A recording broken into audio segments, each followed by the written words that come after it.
That's what I want to get to next. I wanted to go over some of these widow myths that we all hear about with you and get your opinion on some of these, because these are the big ones that we hear Oh, about there's all. some doozies, aren't there? Okay, so what are your thoughts when we hear things like don't make any big changes in the first year? What are your thoughts Mhm. on that? Yeah, well, we get told that, and anyone who, um, somebody who's had loss or big changes, a loss of a job or anything, it's like, well, you need to take some time before you action any positive movement, and they're always well-meaning. All of these myths that we're going to talk about, obviously, people we love and friends don't want to say anything to hurt us, but it's just their outside view of looking in, because it's a reflection of how they would feel. They'd be like, oh, there's no way I could move and do what she's all this stuff she's doing in the first year or second year or whatever. It's because that's what they would feel. And so we have to be strong to, talk about it with someone you trust, who's not going to judge, and who's just going to listen and acknowledge and say, well, okay, if you're making this decision, I'm here to support you no matter what. Because in the end, they're just out, everyone's on their own path, and even if it is the wrong decision, we have to learn from that, and we have to make it ourselves, and we have to, reap the consequences of whatever that decision is.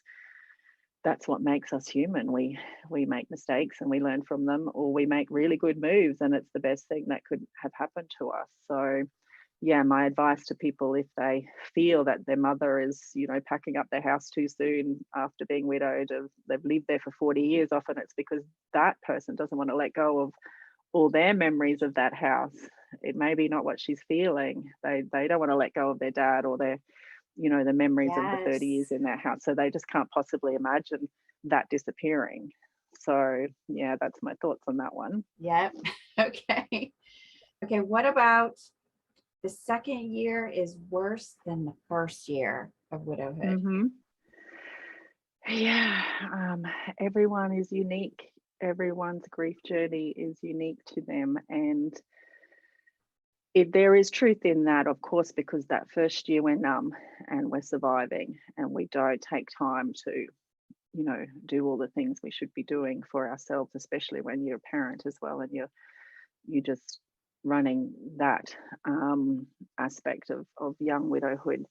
The second year, I think they say that is because that's when a lot of the support network and the focus around it tends to dissipate. And that's when people feel the most isolated, is because everyone says, you just got to get through the first birthday and just got to get Oh, through the yeah. first Christmas, as if to say everything will be better after then. Fine. No, what happens is that everyone forgets after then to send the message Yes. on the second Christmas and the second birthday or the fifth or the 10th. It's still their birthday to you, and it's still a big day, and or Mother's Day or Father's Day and all those things. So I think that comes out as the second year being harder, is because that's when a lot of people will stop talking about it, Other and people it's still big. forget.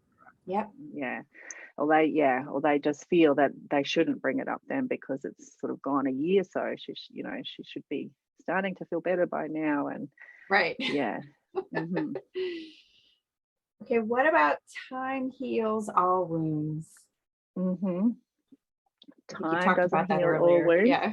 Time just passes, and we don't break our arm and say, "I'll just sit here for a while and let it mend." Just give it some time. When something happens to us physically, we go and do something about it, right? We go to the doctor, we get a cast, we have physio, we Yeah. action our healing. So to say to somebody, Yes. time heals all wounds, for an emotional wound in our hearts, broken hearts, devastated, crushed hearts, you can't say just give it some time. No, Yeah. it's time plus support plus small action steps plus, you know, counseling and support. That's what helps heal, not time.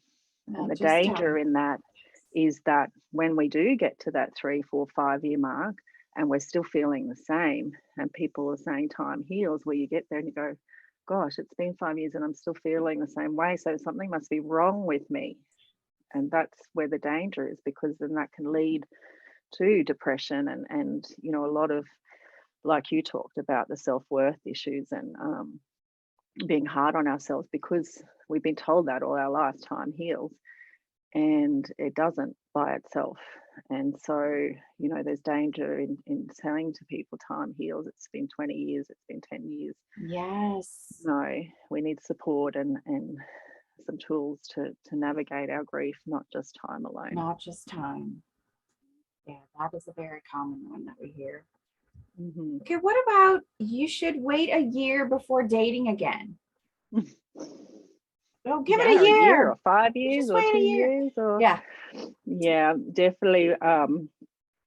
Gosh, and people are telling me I could write another whole book on dating and widowhood.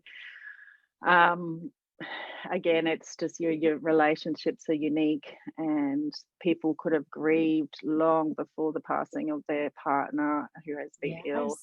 There's that anticipatory grief of loss of their relationship. People it could have been really sudden, and so therefore it's taking them 5 years before they even think about you know Mm. that kind of thing. And we're all different, and